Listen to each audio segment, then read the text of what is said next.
instrumental in building many brands, has won many awards, is a blogger, technologist, enthusiast, and entrepreneur at heart.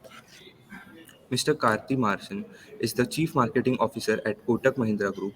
Prior to joining Kotak, Karthi was based in Sydney, where he helped turn around an ailing DTH business that catered to the Indian diaspora in the ANZ region. Mr. Ashish Bajaj is the head of marketing at Medibuddy. Not only is he a marketing professional with an expertise in creating consumer-facing communication, but he also has complete knowledge of media, consumer understanding, touchpoint planning, and optimization.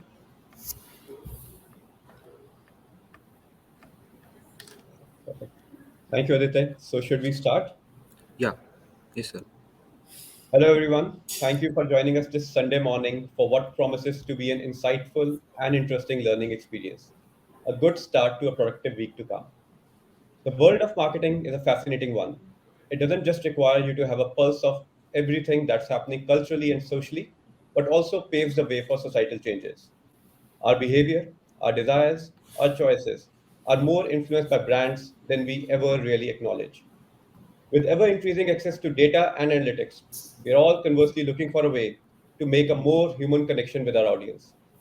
In a field where there are no hard rights or wrongs, where yesterday's idea is old news today, and where the only constant is to be on top of your game, I'm happy to be interacting with the minds behind the market movers and shakers. So get ready for an action-packed hour scheduled with eminent speakers from varied industry for a holistic view on intricacies of marketing, what goes into foolproofing a marketing plan, and delve deeper into the possibilities the future offers. So without further ado, let me start with my first question. Karthi, I'll start with you.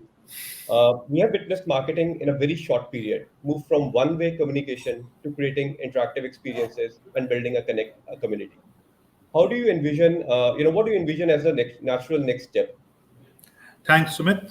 Wonderful to be here on a Sunday morning with all of you gentlemen. Uh, I'm a bit of a critic about this journey that we are all documenting as having moved aggressively to one-on-one communication, etc. And I'll tell you where I'm coming from. I think, despite all the technological advances and thinking advances that have happened, all the biggest technologies in the world have ended up having to feed off that simple product called advertising as their revenue model. So, one way or the other, and we can discuss email and we can discuss social communities and so on and so forth. But when you look at it, when you pull back, most of the models have boiled down to generating the revenue from advertising. So it looks like getting the community to participate in some form and have that work as a win-win for the consumer, the marketeer, and society as a whole, it still seems to be a bit of a while away. So having said that, because I've been asked to crystal ball gaze, let me throw just one radical idea here. I think it'll be a wonderful world if every consumer were a shareholder of the company that she consumed products from. And I'll tell you why I say this. I know there are tens of thousands of problems with it, and SEBI and every regulator in the world will have some issue or the other. But we all saw Netflix versus Blockbuster. Blockbuster's problem was it was betting against the customer. It was being able to make revenue from punishing the customer. But the only way to make sure that, or at least one way, let me not say only, one way to make sure that we bet along with the customer is if our interests are fully aligned, and the customer's interest and our interests are profits from the same pool, then inshallah it's one way, right? And obviously I'm just using this illustratively. I'm not suggesting that suddenly the world is going to change at all. But the heart of the idea is full alignment with customers' interests. So if both of us are after the same goal, hopefully we'll all win. So that's what I'd like to say and park now. Over to the rest of you. Very interesting idea, Karthi. And every customer becoming a shareholder with the level of tokenizations and other innovations we are seeing, it may end up seeing the light of the day as well. Prasun, over to you. What's your thought about it? Well, very interesting point, Karthi, actually. And, for all you know, blockchains and others of the world might as well do that at the end of the Sure. day. But, you know, when we are talking about, the topic is very intriguing because when you look at foolproofing marketing, it's almost holy grail. It's like achieving the impossible in some way. Marketing as a stimulus always responds to external factors and external circumstances, and therefore foolproofing probably is desirable, but may not be achievable. Now, the if you really look at fundamentals, I do agree with Karthi. While many things have changed, marketing used to be linear. It's no longer linear, and there are many aspects to it. Uh, but just to counter one point that Karthi was proposing, uh, fundamentally, if you have to get a new users to your brand and to your ecosystem, you have to do things to generate awareness and preference about yourself. Now, whether you call it advertising or any other means of doing that, I think anything and everything that does that is advertising at the end of the day. Sure. So if probably by advertising you meant traditional TV, print, etc., ATL advertising, Karthi, then of course there's a point to debate there. But as it is, I think performance marketing at the end of the day, whatever little we do or more we do, does that job willy nilly, and often it's the first interaction for a consumer today, uh, Sure. especially youngsters who discover the brand mostly online, to come into the brand ecosystem and experience the brand. So a lot of these things have changed, and of course marketing has evolved. I think if I look back 10 years ago, the things that I used to do as a marketeer, I don't think any of those things I end up doing today. Almost there's nothing in that from that playbook that I can draw upon and kind of put it in my thinking or planning today. So things are as dynamic as that. I think this pace of change will only accelerate, and if it took a decade for us to evolve to where we are, I think it's every 3 or 4 years there'll be something new, and added to that all the so-called glamorous VUCA term and uncertainty associated with it. Things are going to be an everyday thing, and I keep seeing nowadays that a good marketing plan is a everyday plan. Almost, you have to deal with situations almost on a daily basis where it requires some intervention or the other, and if you're not doing that, then you're not optimizing enough. It's you're just letting it be. So yeah, things have changed dramatically to that extent, and I do agree with Kate. I wish we are able to bring in all consumers as shareholders or stakeholders into the business. That's like living in a world where you always wanted to create that community or that tribe for the brand and marketing, but this will be a very innovative way of doing that. Yeah, got it. Great points, Prasoon. Ashish, what's your view about it? I think Prasoon and Karthi very well covered the aspect, but I feel a layer a little below it could be customization is one thing which has already been done for a lot of consumers in a lot of industries or categories. And I feel crowdsourcing can be the immediate next step.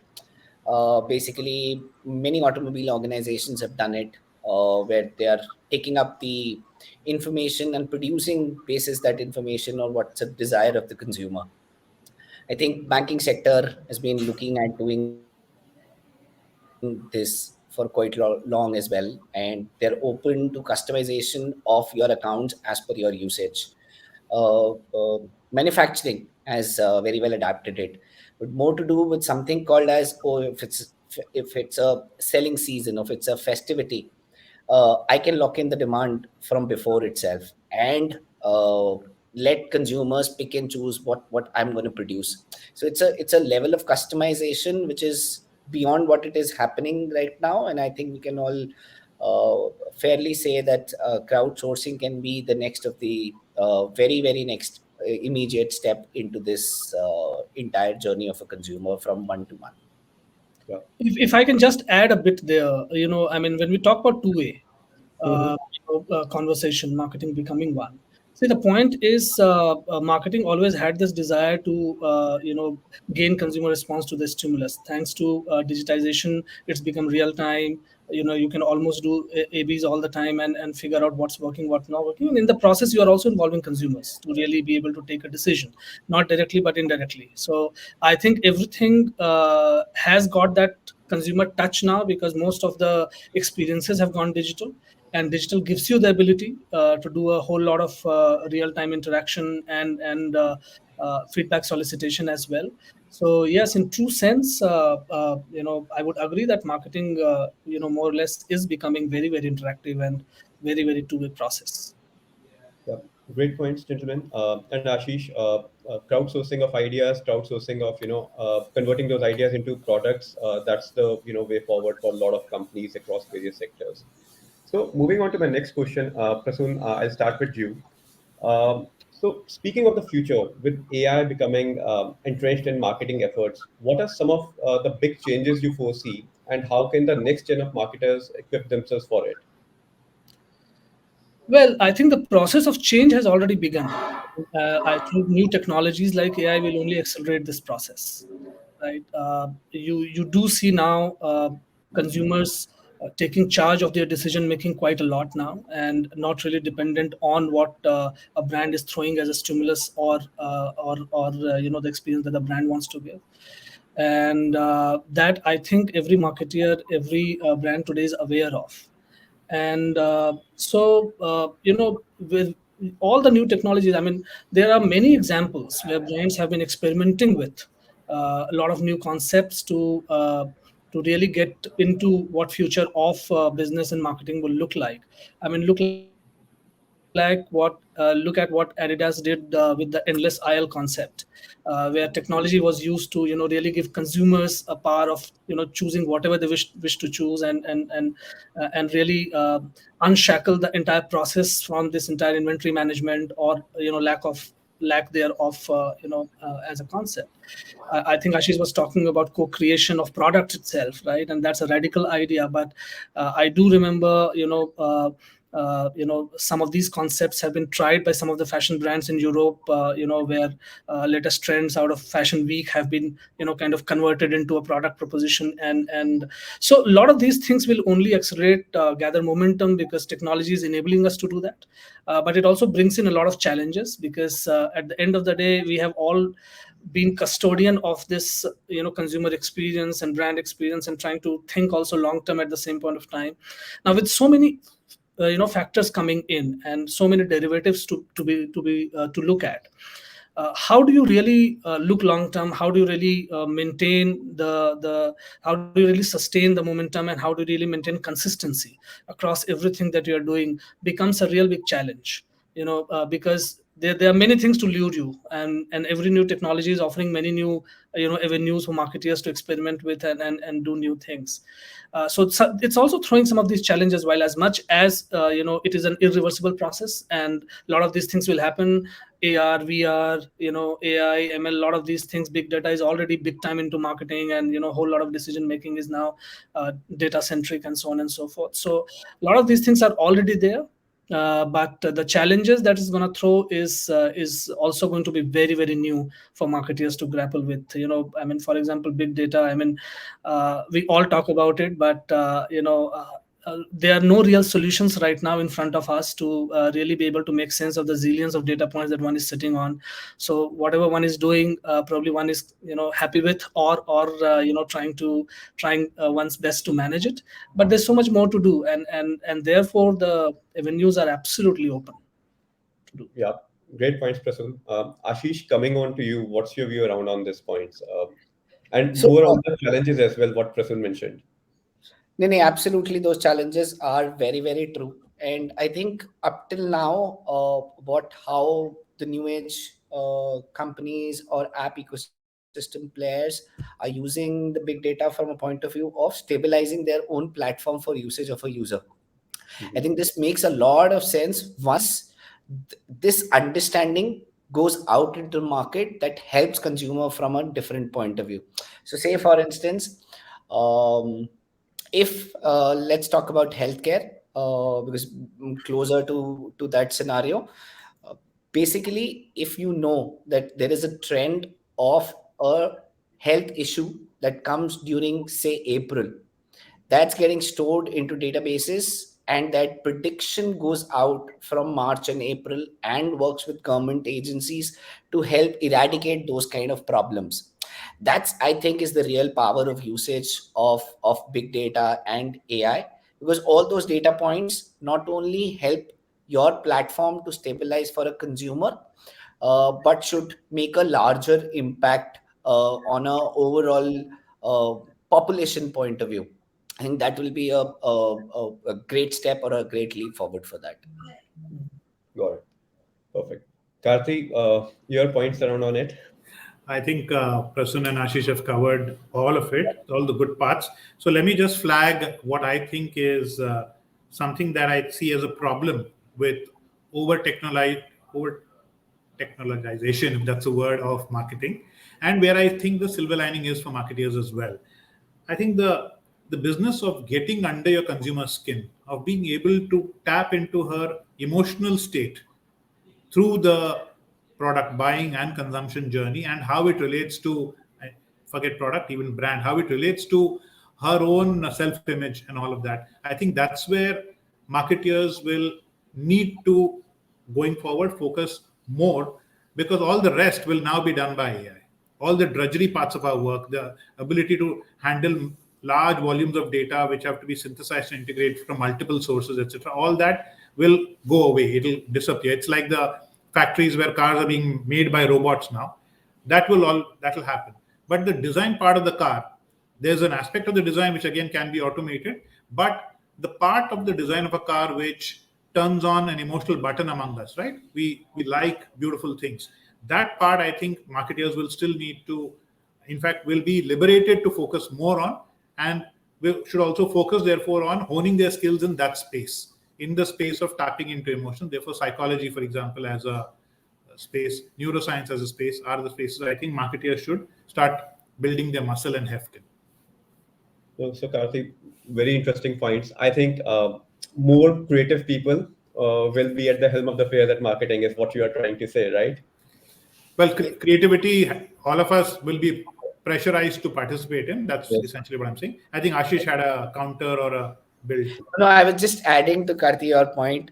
No, just try sending a letter, handwritten letter to your consumer next time, rather than just an emailer, and it Absolutely. will do wonders to, definitely wonders to the loyalty towards the brand. Spot on. No, agree. And I think Karthi made a brilliant point. See, what this over technologization of things or our lives is is doing is it's making consumers' relationship with a brand very tactical. And I mean that deep feeling for a brand and everything else that we as marketers strive for, that emotional connect that Karthi is talking about. These things are really a problem statement now. I mean, are consumers really looking at that? I mean, if you really look around practically, if you just see, majority of your responses, ROI of marketing is being driven out of activities where there's no emotion is not playing any role, right? And wherever you are investing in emotions, the results are to be long term, results are to be over a period of time, and gains have to be accumulated in a certain fashion. I mean, do businesses have time today? Do businesses have patience today? And with all the challenges of this rapid scale up, and I mean, next giant killer coming from wherever can come, and so on and so forth. All this uncertainty is also adding to a lot of martech being adopted increasingly, because you just do not want to be left behind. And one of the casualties may be creativity and this emotional bonding, which is a very, very important point to discuss and actually debate. Yeah. Got it. So moving on to my next question, Ashish, I'll start with you. It's March 2020. Your annual marketing plan is ready, and then the lockdown is announced. What were your initial action points, and how did they impact your business? Wow. Yeah. This absolutely happened. But like how people have started saying that what demonetization did to wallets is Yeah. something what happened to healthcare during the wave. But to be very honest, and in reality, we could have made a lot of money at that point in time, because people were not aware what to do. Second, they were strangling of getting or speaking to the right doctor, getting the right advice. The quickest what we could act upon was we made the entire COVID consultations free, teleconsultations free. And I remember we getting a lot of flakes saying that it's your time to make money as well. But we stuck on to it and we said, definitely not going to happen. And post that, the information. So I think the moment the lockdown was announced and we kind of started taking, well, everyone was just trying to understand what's happening around and how do we first look at ourselves, look at the organization, and then look at the consumer as well.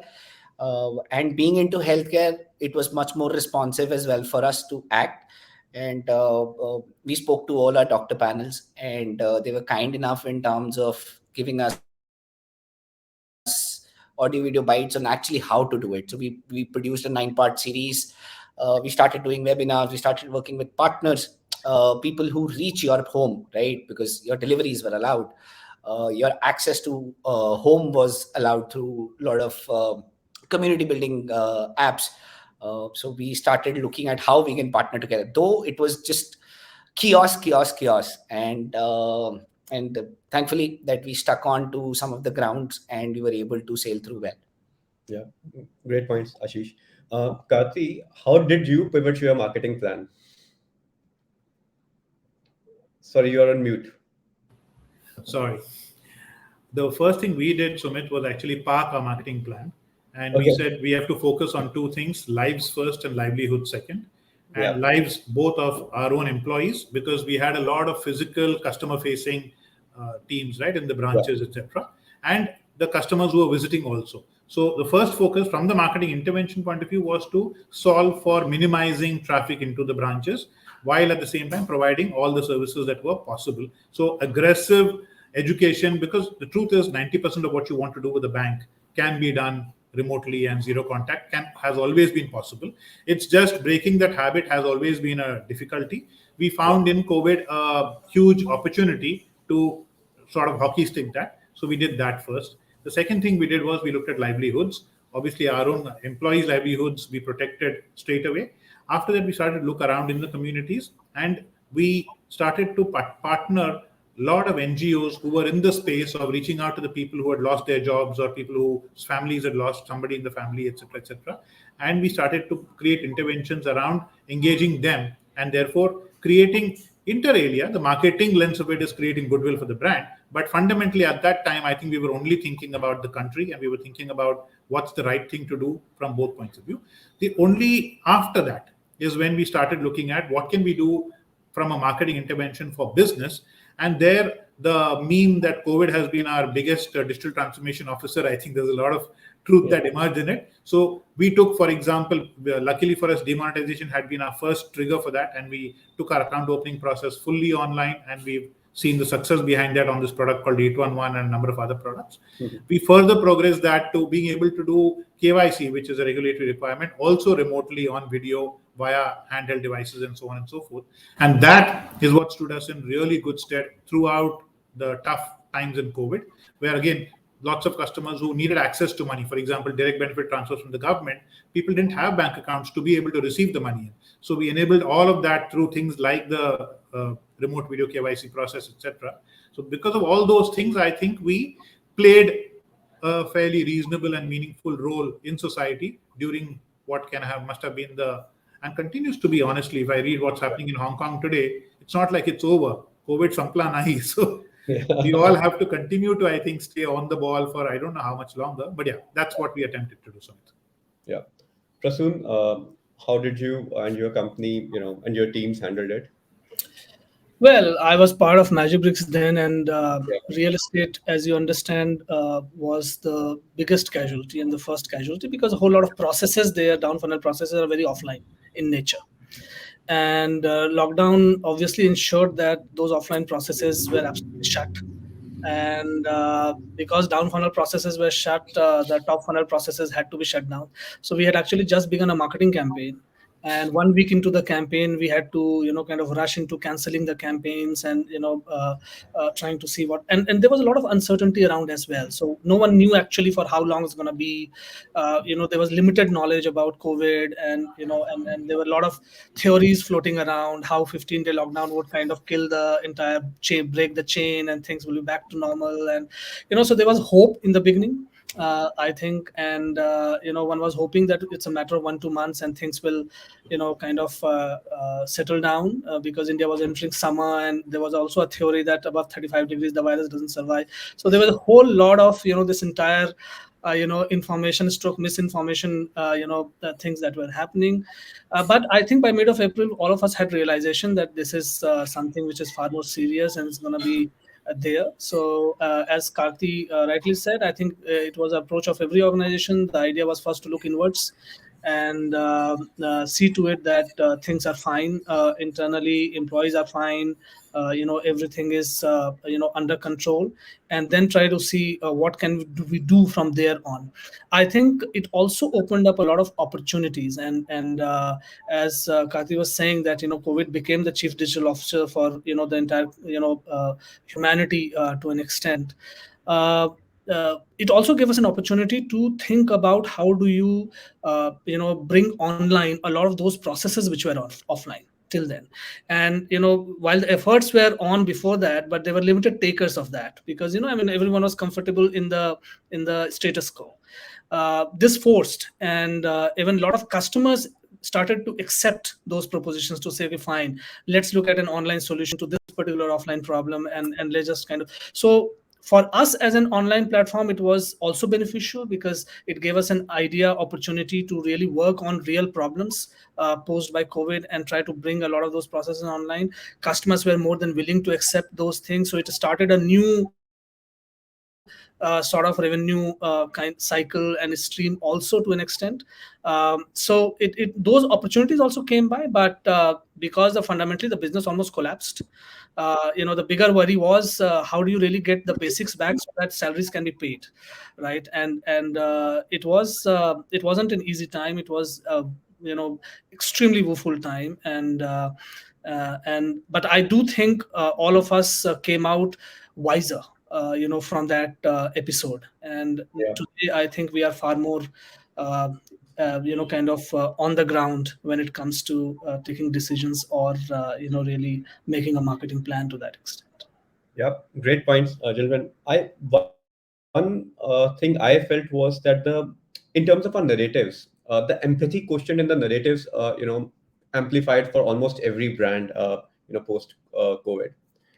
Great. So let me move to the next question, next section. It's more like individual questions to the gentleman over here. So my first question to you, Karthi, is some businesses have straightforward challenges like having a competitive advantage over others in the same category. But in your case, the competition is also from fintech. What are some of the strategies you employ to stay ahead? So I think if I were to summarize the strategy, it would be like Kautilya's Arthashastra. It would be Sam, Dam, then debate. Yeah. So there is co-opetition, there is collaboration, and there is competition. So Yeah. we do all of them. We learn from the fintechs what they are doing way better than we used to do, and we are trying to adopt some of those things. We partner them, etc.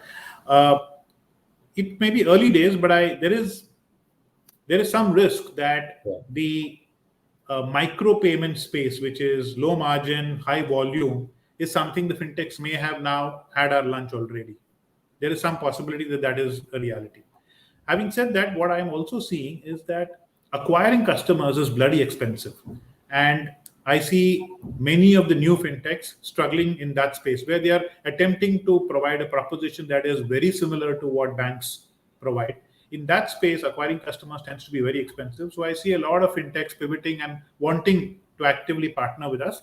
And I find that to be a very good marriage, because what the fintechs bring to the table is they bring a far sexier user experience, because they don't bring any baggage and legacy of old systems and hardware and Yeah. infrastructure and so on. So they are able to do that part very well. we have customer acquisition down pat. We do a number of the other things which are regulatorily required, which again the fintechs will I could take a fair amount of time to learn. As we are also observing in recent times, the regulators come down pretty hard on some of the fintechs. You've seen that. So I think it will certainly not be an either or situation. We will all cohabit and coexist. In some situations we will partner, in some situations we will compete, and that will continue. The good thing is the customer will win. So Yeah. because of that, all of us will have stay on our feet all the time. Well, that's true. Thanks, Kathy, for a very candid and open answer to that. Ashish, over to you. The healthcare industry received unprecedented focus in the last couple of years. What are some of the initiatives that you took during this period that resonated with your audience? Like I said earlier, so the first thing first we did was providing, basically being the bridge between the people and the doctor, because OPDs were shut. The clinics or the doctors we knew were doing somewhere around 20, 25 calls a day, and they didn't have time to accommodate more.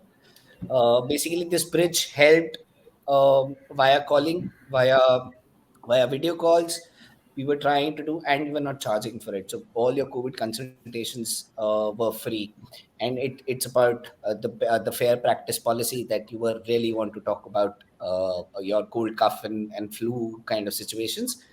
And post that, we've been at it in terms of providing the right kind of information to the consumer. Even the stayed for wave two, it stayed for wave three. Of course, there were times where there was demand which couldn't cater, and we had to say that yes, we are not fulfilling that kind of demand, because between wave two and wave three, RT-PCR tests just skyrocketed, and to be very honest, there was a demand of more than a lakh RT-PCRs a day, and I'm talking about only one city. Yeah. So just imagine around the world, and just imagine the kind of seven metros and the kind of population we have. And it all started from there, that we can only calm down people from what they are going through by just providing the right kind of information. And that has been our holy grail since then. And we are at it. Yeah. So, Ashish, do you see any permanent changes happening? People adopting more teleconsultations? Do you think that as a kind of a permanent shift in the behavior? Because consultation with a doctor had always been more offline as a scenario. Do you think the pandemic had accelerated that behavior change? Absolutely, yes. We as an organization, or being the category leader, we were thinking that this will happen. I'm talking about pre-COVID era, and we were thinking that it will take at least 4 to 7 years in terms of making that kind of habit shift. Uh, and uh, and post-COVID, I think within 2 years that shift has happened. And I'll give you one very small example. While in 2018, there were only 22 teleconsultation app players on the Play Store, and now there are 600 plus. Oh, wow. So that's the kind of growth of teleconsultation has happened. And I think even not only from these private app players or hospitals, I think government has pushed in a lot in terms of bringing that change as well, providing that kind of input to teleconsultation. That support has also been great, and it is here to stay. And moving forward also, feels like all the primary care and your first entry to healthcare is going to be through digital platforms, talking to doctor online, and if required, going and meeting them. Got it. Prasan, over to you. Just Dial is our own local Google. Just Dial has seen digital transformation from a call-in number to search and a mobile app. So, can you shed some light on the evolution of the Indian consumer and the usage of Just Dial? Yeah, sure. I think uh, the digitization journey is for everyone to see, and when you look around, uh, right from the lowest strata of the society to the top of the pyramid, you do see part of the life becoming digital in some manner. And this process again is irreversible. It's with experience, and with enough propositions on the plate, this is only going to grow and move forward. uh, Interestingly, I mean, the genesis of Just Dial, our brand, has been in the telecalling based hyper local search, and that's the engine that was built over a period of time. We pivoted to online as a space, and then app, and so on and so forth. Increasingly, you look at consumers and the behavior that they depict. I still get, say, in absolute terms, a decent number of calls happening on 10 times 8 number, but in terms of percentage, that's probably less than 10% of the overall searches that I do get on a daily basis. But however, there are interesting layers at play. While on one hand, yes, there is momentum of digitization and everything is becoming online, but on the other hand, you also see a whole lot of opportunities where there is still an offline world where you can really play a role and add the meaningful value. And this is not limited to tier 3, tier 4, or hinterland India. Even in metros, which are almost maybe 100% smartphone penetrated, or 100% internet penetrated, you do see majority of internet consumption happening only for content related consumption, and not really for any meaningful utility led role that internet can play in your life, right? Mhm. I think maybe WhatsApp or chat services could be something that may have penetrated deeper from a utility perspective, but beyond that, you do not see really much, right? So even in larger town cities, which we consider to be internet penetrated cities, there is much that needs to be done, because there's a lot of there are not many cohorts there, and sizable cohorts who are naturally offline when it comes to activities like shopping, purchasing, or other interactive features, that probably what Ashish was talking about, or I mean, anything that has to relate with that behavioral shift. And I think that still remains a massive opportunity for marketers. How do you really make it happen? And I do see research has told me that a lot of consumers, and these are not only old consumers, by the way, a lot of young consumers also, for certain processes, do feel comfort offline, and would rather want to have that touch and feel as well, built into the value proposition, rather than having an online only proposition giving to them. So I think as marketers, we got to really think through, we should not really blindly follow this entire digitization metrics and say let's put everything online. I think a smart balance of both, depending on the category, sector, industry, and codes that you're looking at, is indeed required somewhere there. And at Just Dial, we have seen that happening, by virtue of all categories being on the platform and being at a hyper local level. We do see interesting roles, category across category, that is being played right now, and evolution that is happening there. But yes, it's an interesting, very very interesting one. The underlying takeout is that the digitization is irreversible, and it's happening at an ever increasing pace. The question is, as marketeers, are we keeping up with that pace and adding enough value to the consumer, or not? That's the only question. And be it edtech or fintech, or platforms like healthcare platforms, I think that's the biggest question to answer. Consumers will be willing to adopt if we have real right interventions done for them. Yeah. Prasun, one very quick question out of my own personal curiosity. What is the biggest category for you? Oh well, there are 2 3 categories which are quite big. Local services per se, okay, are one of the big categories where consumers do look for information. Besides that, the regular culprits, the electronics, and the fast moving consuming items, they form the bulk of it. But services is very very fast becoming a massive category. More and more consumers now are willing to kind of buy their service provider online. Got it. Perfect. Great. So, moving on to the last question from my side, post which we'll pick up, questions from the audience. So, I mean, no session is complete without talking about the impact of pandemic. We have already spoken a lot about it, but just if you have to summarize within your sectors, what are some of the long-term or permanent changes that you have seen? Any positives or negatives around on that? Karthi, I'll start with you. Karthi, you need to unmute. My bad. So I would say that the biggest long-term impact we have seen is what Prasun and Ashish referred to earlier as well, that those who were sitting on the fence because there was incumbency risk or incumbency comfort about going digital, everyone's now completely in the party, and there is no single individual or entity or function or discipline within the organization which hasn't now understood and agreed that they have to turn as much of their processes, journeys, organization completely digital.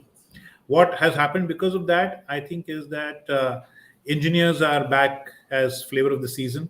So engineers, MBAs are now old hat, and engineers are going to wear their themselves in gold. So this is good news to everyone listening. So your starting salaries will probably be as good as what I will get paid by the time I retire. So good news for you, I think. Uh, I'll still caution that even something that Prasun referred to very early in the conversation, that one of the risks I see with the overemphasis on performance marketing is that it's all becoming very clinical, very nuts and bolts, and very drab. And there, from that, I think brands are very likely to erode. Brands will erode their emotional equity if we continue to spend. If it's 80-20 in favor of performance marketing, then I think brands will hurt over time. Brands will get commoditized. What we are seeing, for example, through COVID, we've seen brands being invented online, completely on Instagram or WhatsApp, even. For example, I know a number of craft beer brands that were I discovered on WhatsApp, and through COVID, they were doing home delivery, etc.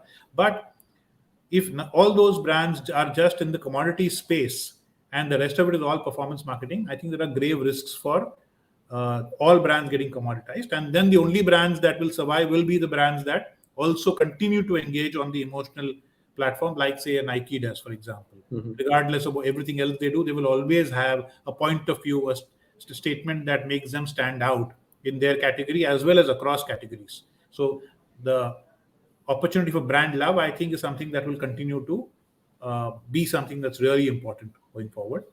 But Yeah. yeah, Good. So, go Karthik, a engineers. follow up on it. So, we have talked about, I mean, we have read about paperless banking. Any kind of permanent changes in branch banking or any, banking virtual branches you see as a, result of pandemic, or you think still it's far away? Sure. So we've had a virtual branch model for, luckily for us, quite some time before the pandemic itself. So we had what we call virtual relationship managers. And the purpose of that was that we didn't want to, or we were not able to invest in high caliber skills in the remotest of locations across the country. So we decided to centralize the high caliber skill and make them available in a teleconsultation kind of format. And that's been on for quite some time. I believe, however, that branches will continue to have a role. Role number one, that no customer will bank with a branch, will bank with a brand where she's not able to see a branch at all. She may never come there, but she wants the reassurance that there is a physical place I can go to if something breaks down. This is in the context of if she has large ticket participation with us in some form or the other. It's not the micropayments. In micropayments, I think she takes the risk and bet saying, hey, 1,000 rupees are put into this wallet, and if it goes away, it doesn't matter. Therefore, I am Yeah. okay. At a time, I'll put only 1,000 rupees, etc. That's one aspect. The other is I think the branch will slowly segue to higher value interactions. So all the nuts and bolts, all the traditional, transactional, all of that will go away to digital completely. So the branch will really be a space where relationships are nurtured and created. And like in the old days, or like we visualize what Swiss private banks must be like, all banks will end up doing that at various levels, obviously. That the branch will be where we meet the customers in a very private environment, in a quiet environment. We go through their Janam Kundli in terms of finances, and we work out what their needs are and solve for those needs in a richer one-to-one space.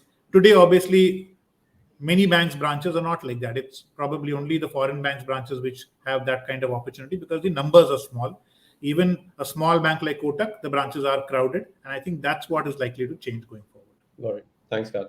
Sure. Prasun, over to you. A very quick point. How do you see in your specific sector any kind of long-term impact of pandemic? What behavioral changes would come around?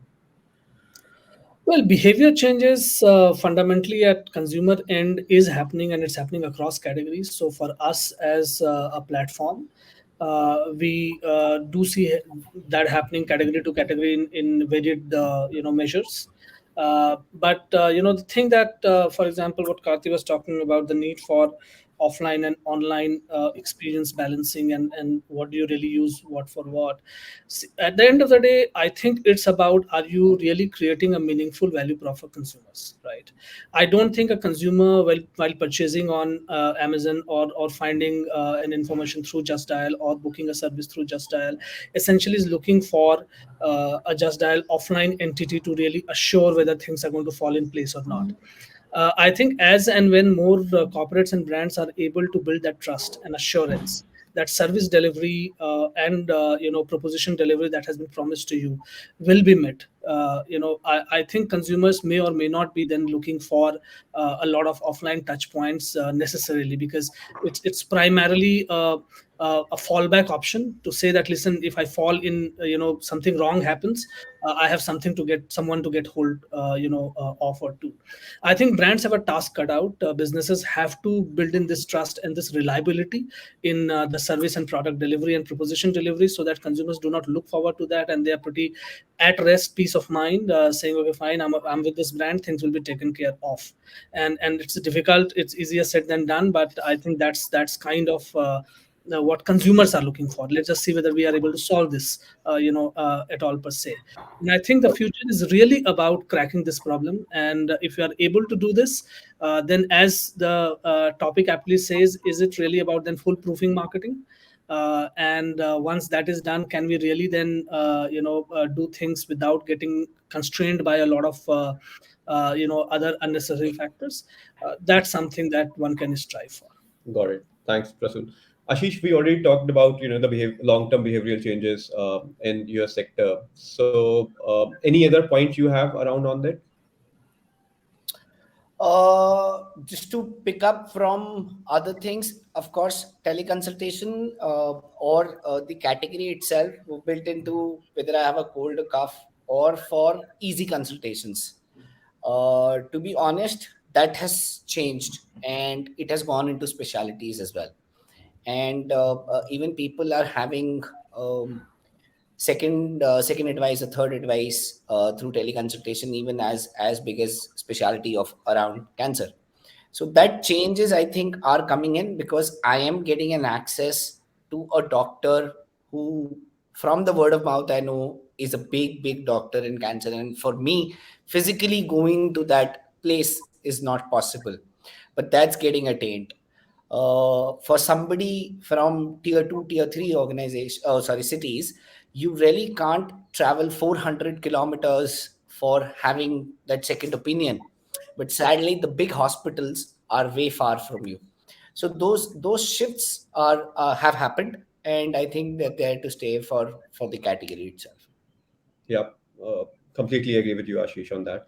So moving on to the audience questions, very interestingly, because we have all become slaves of data analytics, I'll ask questions basis the total number of upvotes for that question. So the first question is by Devansh.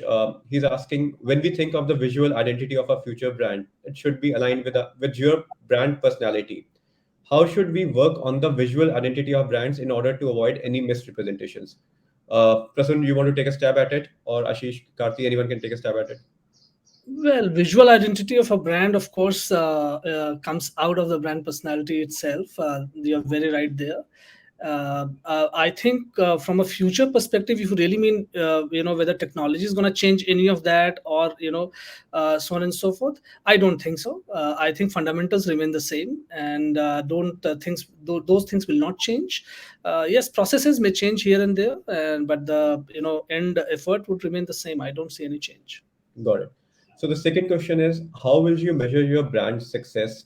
It is not always easy to measure the efficiency of marketing and branding strategy. How should we define our goals and assign some ways to measure the success of these goals in the future? Karthi or Ashish, you want to take a stab at it? Sure, I'm happy to take first shot at it.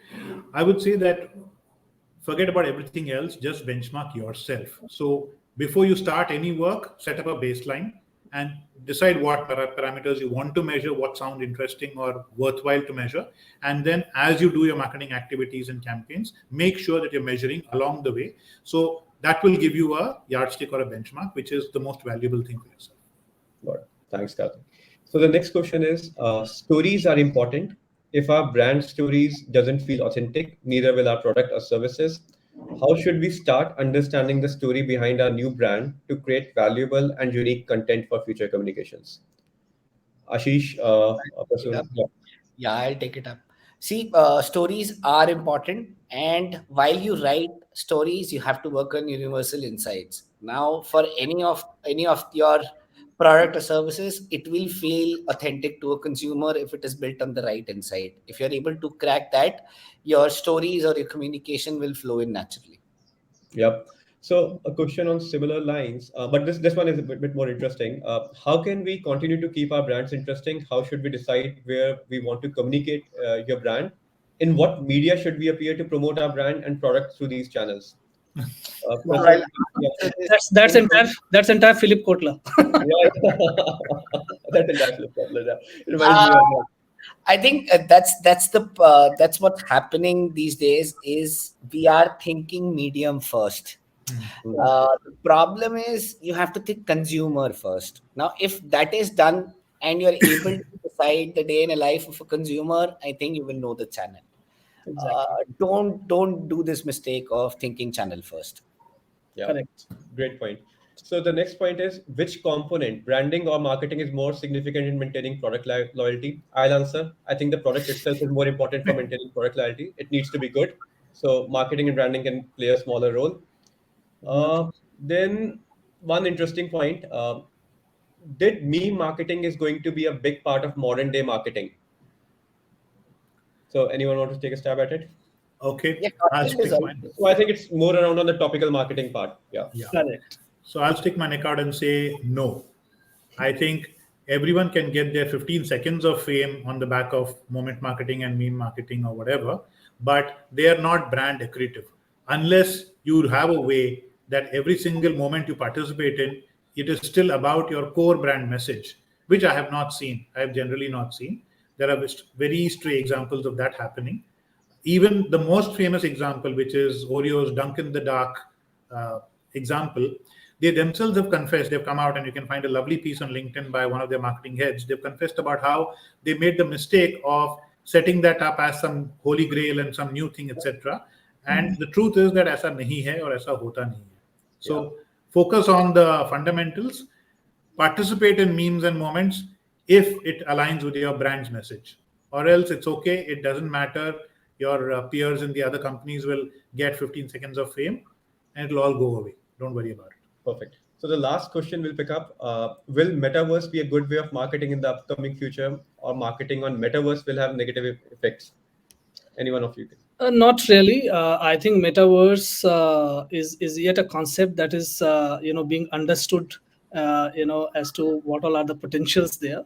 But if you really see how marketing has moved over the years, you will see it increasingly, getting digitized and increasingly, technology playing larger and larger role.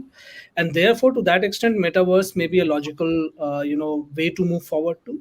And with consumer experiences also getting digitized and becoming more and more online, with value propositions being crafted for online only kind of experiences, metaverses will play their own role, but it will not replace, or it will not be the only place where you'll end up doing marketing. So take this as another opportunity that is coming your way as a marketeer, and try to see if you can make good use of it. That's about it. Perfect. Thank you, Prasan. Thank you, gentlemen. It had been a great, very insightful, very interesting, and learning kind of a session for all of us. Thank you, audience, for great questions. Over to you, Aditya. We are touched beyond words after this staggering panel discussion on marketing. We thank all the esteemed speakers from bottom of our hearts for breathtaking panel discussion. Thank you. Thanks a Thank you, lot, guys, everyone. and all the best. Bye. Thank you. take care. Bye.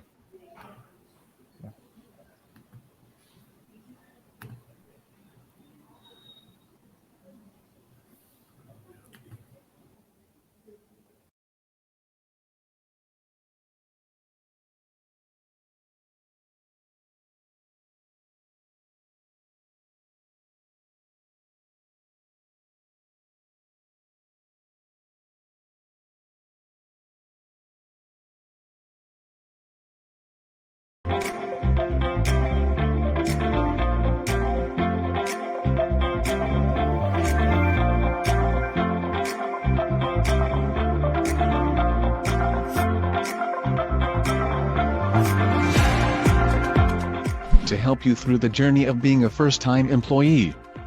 EY Global Delivery Services has a solution. If you are a fresher joining us, you get the opportunity to be part of EY GDS Bootcamp. A unique, customized learning opportunity. The bootcamp is designed to upskill you, basis the needs and expectations of the service line you are joining.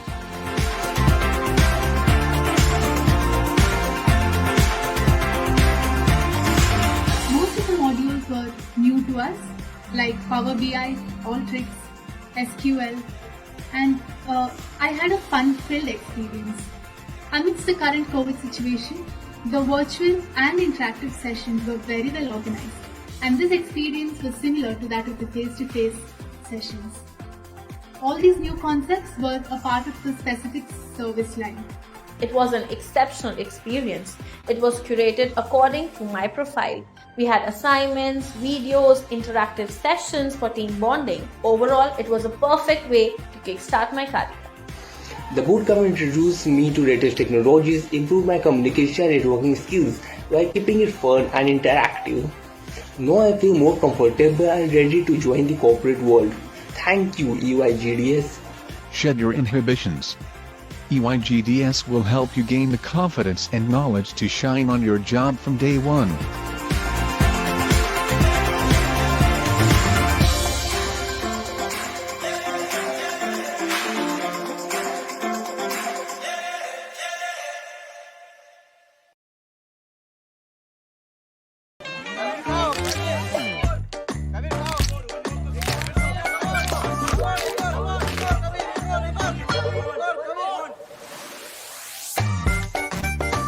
ये भी कोई game है? अरे WinZO app download करो, खेलो, करोड़ों इनाम ले लो। इस गेम में वित्तीय जोखिम शामिल है और इसकी आदत लग सकती है। कृपया जिम्मेदारी और अपने जोखिम पर खेलें।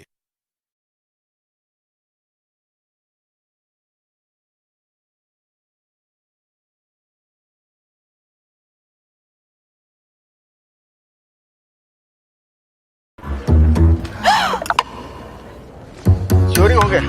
मैं अपना ड्रेस भूल गई। मैं अपना छाता। चलो। इन्होंने टेंशन नहीं लिया, इन्होंने इंश्योरेंस लिया। फोन पे।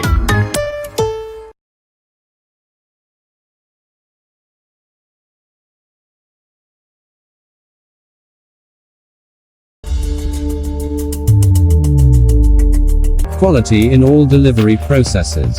Infrastructure and equipment second to none among EMS and ODM companies. SFO's coveted position as the partner of choice from major original equipment manufacturers is surely the outcome of their relentless efforts, overcoming the challenges posed by these key differentiating factors. Renowned customers trusted them for product engineering services like the DFM, DFT, DFA, industrial designs, firmware and application development, besides partnering for outsourcing their manufacturing requirements, whether in electronics, plastics, sheet metal, tool design, machining, magnetics, cable and wire harness, optronics, latching relays, or high-level assembly. The global manufacturing facilities of SFO, at Kochi, Bangalore, Mysore, and Pune, are equipped with state-of-the-art manufacturing equipment and test facilities that enable building components and products meeting stringent quality standards specified for mission-critical applications by industries like healthcare, communications, defense and aerospace, industrial, energy, and transportation sectors. SFO is known for their rare passion to excel every time they engage with any of the global customers. A separate FOD area for defense and aerospace customers, enhancements made in the cable and wire harness plant, a new world-class latching relays plant, and capacity-regulated transformer rectifier unit, and the DC power management unit. Creation of Nest Digital, the software engineering domain OT and analytics competency. Nest Digital brings in great value additions for SFO's global customers. Well placed, SFO is marching ahead to become a $1 billion conglomerate sooner than the expectations of our stakeholders.